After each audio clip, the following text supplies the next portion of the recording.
Morning बच्चों, आज हम क्लास थर्ड से हिंदी सेकंड का रिवीजन करने जा रहे हैं। हिंदी सेकंड हिंदी निहारिका की बुक है हमारी।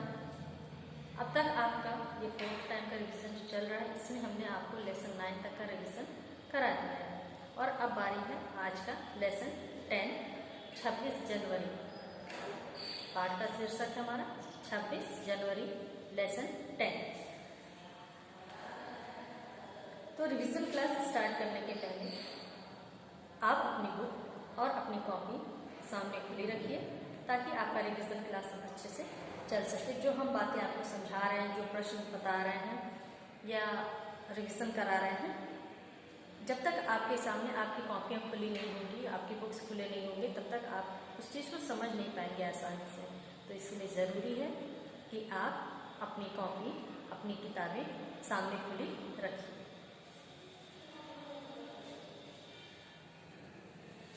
और अब आपका इस समय कॉपी करेक्शन स्टार्ट हो चुका है। तो अगर आपकी कॉपियाँ कंप्लीट हो गई हैं तो आप अपनी कॉपी स्कूल के ऑफिस में सबमिट करिए ताकि आसानी से आपकी कॉपी जल्दी से जल्दी चेक करके हम वापस कर सकें, क्योंकि हाफ ईयरली एग्ज़ाम स्टार्ट होने वाले हैं कुछ दिनों में। तो उम्मीद करते हैं कि आप अपनी कॉपी सबमिट करेंगे समय से, और अगर आप समय से सबमिट करेंगे तो ही हम सही समय पर आपको वापस भी कर पाएंगे। तो ज़रूरी है कि अपनी कॉपियाँ जल्दी से जल्दी कंप्लीट कर लीजिए और ऑफिस में सबमिट कर लीजिए। तो रिवीजन क्लास हम अपनी स्टार्ट करते हैं लेसन 10 26 जनवरी से। 26 जनवरी में आज का रिवीजन हम हर बार की तरह शब्दार्थ से ही स्टार्ट कर रहे हैं। शब्दार्थ। पर्व। पर्व का अर्थ होता है त्योहार। तिथि, तारीख, राजपथ, मार्ग का ये नाम है। राष्ट्रीय, पूरे राष्ट्र का। अंगरक्षक, शरीर की रक्षा करने वाले सैनिक। बग्घी, 4 पहिए की घोड़ा गाड़ी। अभिवादन। अभिवादन का अर्थ होता है प्रणाम, नमस्कार। कमांडर, सेना नायक। विभिन्न, अलग अलग। दस्ता, जत्था। आत्मविश्वास, स्वयं पर विश्वास। कर्तव्य, कारनामे। प्रशंसा, तारीफ। पुरस्कार, इनाम। सक्षम, योग्य या समर्थ। नृत्य, नाच। प्रगति, उन्नति। उद्यान, बगीचा। सर्वश्रेष्ठ, सबसे बढ़िया। ध्वज, झंडा। तो ये हमारा शब्दार्थ था। एक बार हम फिर से इसको रिपीट करेंगे। पर्व, त्योहार, तिथि, तारीख, राजपथ, मार्ग का नाम है। राष्ट्रीय, पूरे राष्ट्र का। अंगरक्षक, शरीर की रक्षा करने वाले सैनिक। बग्घी, 4 पहिए की घोड़ा गाड़ी। अभिवादन, प्रणाम या नमस्कार। कमांडर, सेना नायक। विभिन्न, अलग अलग। दस्ता, जत्था। आत्मविश्वास, स्वयं पर विश्वास। कर्तव्य, कारनामे। प्रशंसा, तारीफ। पुरस्कार, इनाम। सक्षम, योग्य या समर्थ। नृत्य, नाच। प्रगति, उन्नति। उद्यान, बगीचा। सर्वश्रेष्ठ, सबसे बढ़िया। और ध्वज, झंडा। तो यहाँ तक का ये हमारा शब्दार्थ था जो हमने आपको अभी ओरल यानी मौखिक रूप से आपको समझाया है, बताया है। अब बारी आती है प्रश्नोत्तर की। तो प्रश्नोत्तर के लिए आपने प्रश्नोत्तर अपना कॉपी में कंप्लीट किया है, इसलिए कॉपी अब सामने रखेंगे। पहला प्रश्न हमारा आता है, 26 जनवरी की परेड में सेना ने किसको सलामी दी? उत्तर है 26 जनवरी की परेड में सेना ने राष्ट्रपति को सलामी दी। एक बार फिर से इसको हम लोग दोहराएंगे कि 26 जनवरी की परेड में सेना ने किसको सलामी दी? उत्तर है 26 जनवरी की परेड में सेना ने राष्ट्रपति को सलामी दी। सेकंड क्वेश्चन हमारा है, राष्ट्रपति के साथ और कौन थे? आंसर हमारा है, राष्ट्रपति महोदय के साथ अनेक घुड़सवार और अंगरक्षक थे। फिर से रिपीट करेंगे कि राष्ट्रपति के साथ और कौन थे? आंसर है, राष्ट्रपति महोदय के साथ अनेक घुड़सवार और अंगरक्षक थे। क्वेश्चन नंबर 3 हमारा है, परेड में सबसे आगे कौन चल रहा था? आंसर है, परेड में सबसे आगे जीप पर परेड कमांडर हाथ में तलवार लिए हुए चल रहे थे।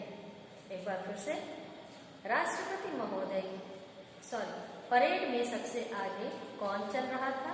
उत्तर है, परेड में सबसे आगे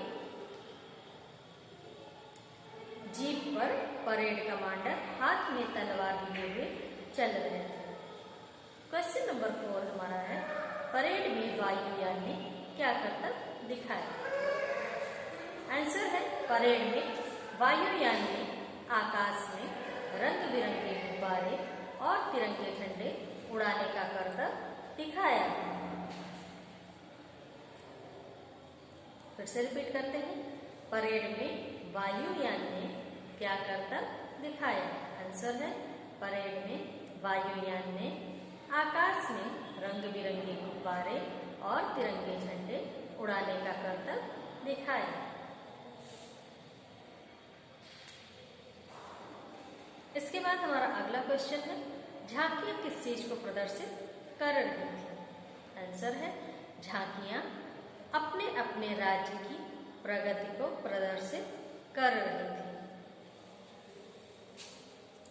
अगला क्वेश्चन हमारा है, खाली जगह भरने का। तो खाली जगह भरने के लिए हमको कुछ वाक्य दिए गए हैं। उन वाक्यों में कहीं भी किसी में पहले और किसी में बीच में खाली जगह दिया गया है। उन खाली जगहों पे हमको उचित शब्दों का प्रयोग करना है। अब इन प्रश्न के साथ ब्रैकेट में आप देखेंगे आपकी बुक में साथ में 2 ऑप्शन हर प्रश्न के साथ दिए गए हैं। उनमें से एक सही है और दूसरा गलत है। आपको अपने इस पाठ के अनुसार आपको ये बताना है कि जो वाक्य दिए गए हैं उनमें किन शब्दों का हम उचित रूप से प्रयोग कर सकते हैं, यानी कौन सही है। उन्हीं शब्दों को हम उन दिए गए खाली जगहों में भरेंगे। तो अपना खाली जगह का जो क्वेश्चन है उसको हम लोग स्टार्ट करते हैं।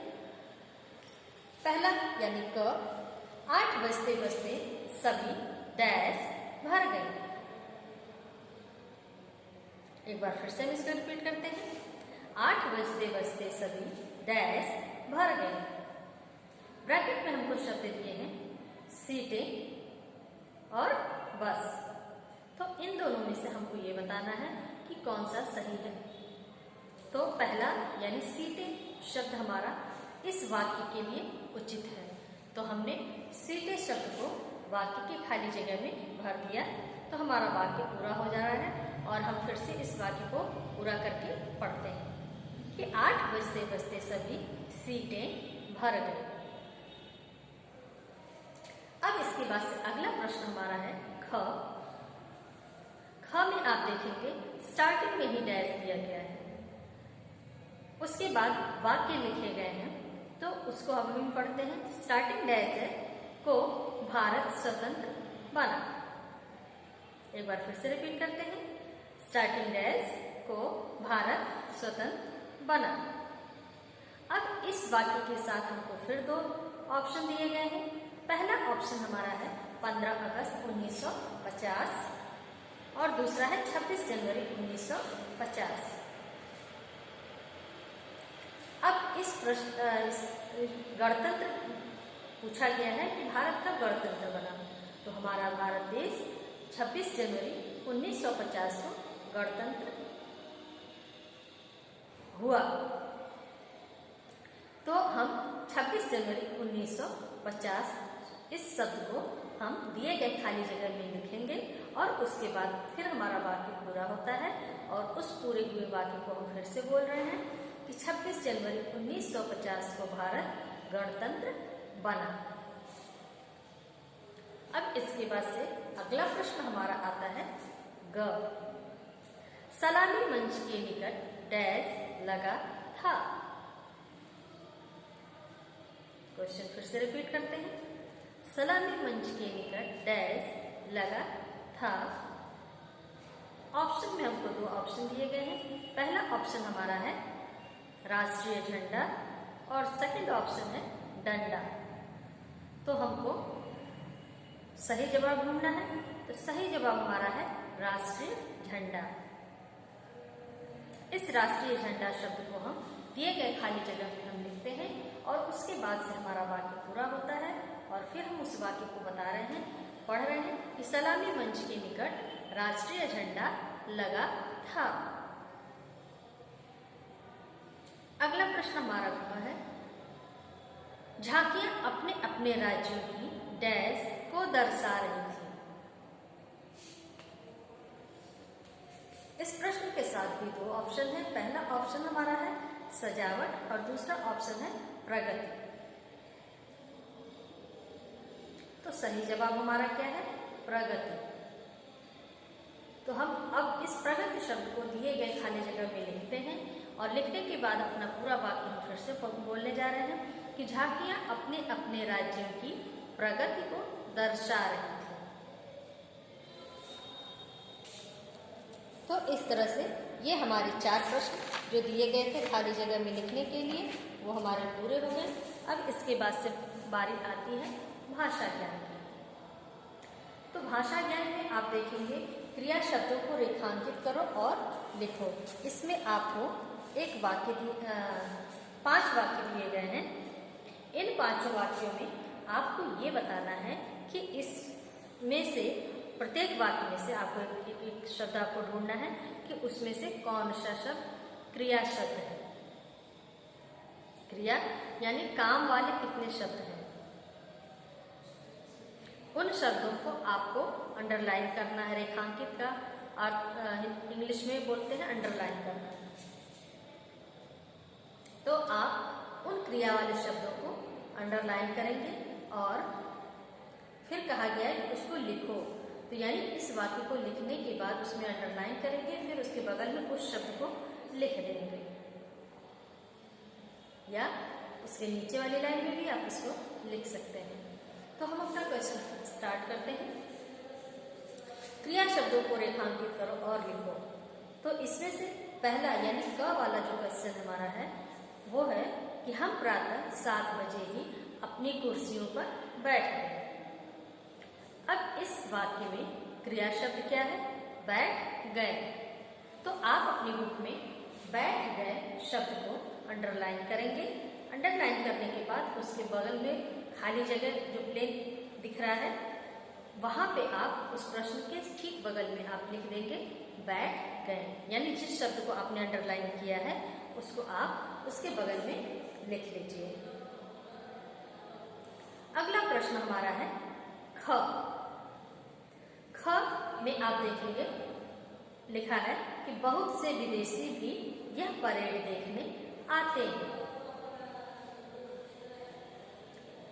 बहुत से विदेशी भी यह परेड देखने आते हैं। इस वाक्य में आपको क्रिया शब्द बताना है। तो आप अंडरलाइन करेंगे देखने आते हैं। देखने आते हैं को आप अंडरलाइन कर लीजिए और वाक्य के बगल में इस शब्द को आप लिख लीजिए। अगला प्रश्न हमारा ग है। ग में राष्ट्रपति अपनी बग्घी से उतरे। ग हमारा अगला प्रश्न है, राष्ट्रपति अपनी बग्घी से उतरे। तो आप इसमें देखेंगे कि इसमें क्रिया शब्द क्या है, उतरे। उतरे शब्द हमारा क्रिया शब्द है, तो इसको आप लोग अंडरलाइन करके ठीक इसके बगल में ही आप उतरे शब्द को लिख लीजिए। अगला प्रश्न हमारा है घ। बच्चे तरह तरह के करतब दिखा रहे थे।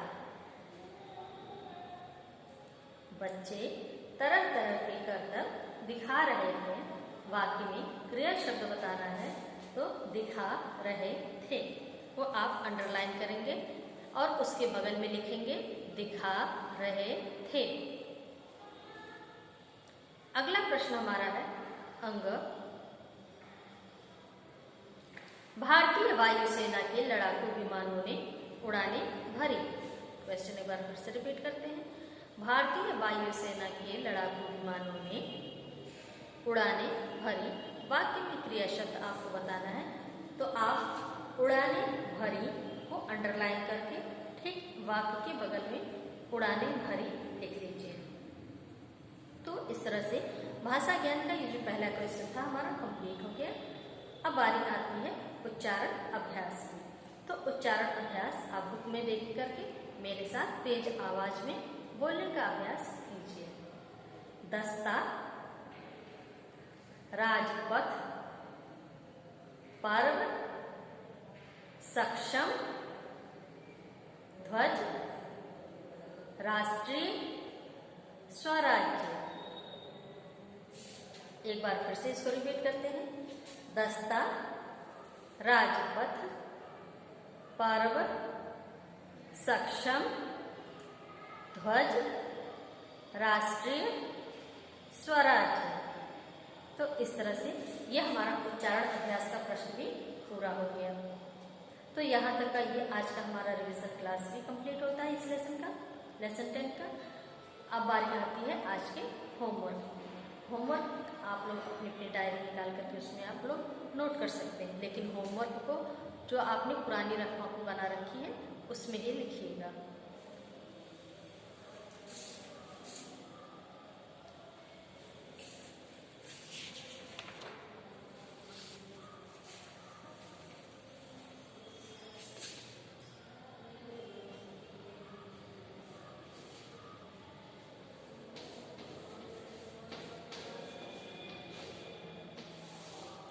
कार्य में आप देखेंगे कि इस लेसन में शब्दार्थ बहुत अधिक दिया गया है। तो आज के होमवर्क में शब्दार्थ को आप 2 बार लिखेंगे, यानी एक शब्द को 2 बार लिखिए, फिर अगला शब्द 2 बार लिखिए। इस तरह करके आप लोग शब्दार्थ को आज के होमवर्क में नोट कर लीजिए और इसको 2 टाइम आप लोग कर लीजिए।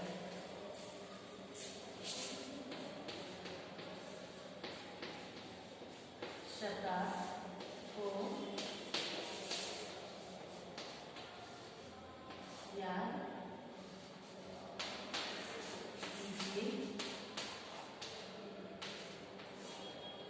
और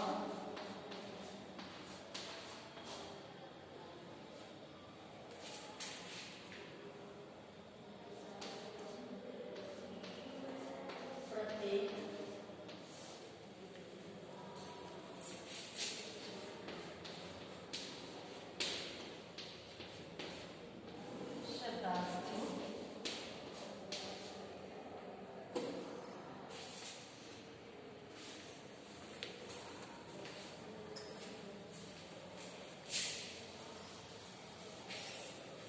और प्रत्येक शब्दार्थ को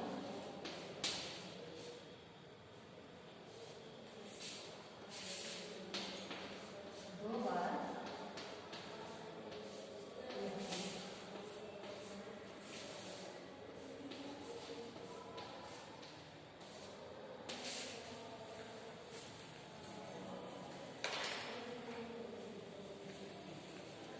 एक बार फिर से इस चीज को समझा दे रहे हैं। बुक में आप ध्यान से देखेंगे कि इस लेसन का शब्दार्थ अधिक दिया गया है।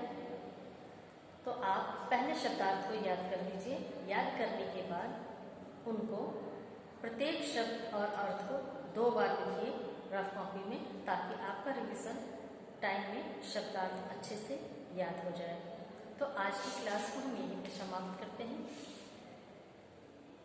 और अगली क्लास के लिए आपसे हम फिर से मुलाकात करेंगे। तब तक के लिए आज का ये रिवीजन क्लास और ये होमवर्क अच्छे से करके रखिएगा।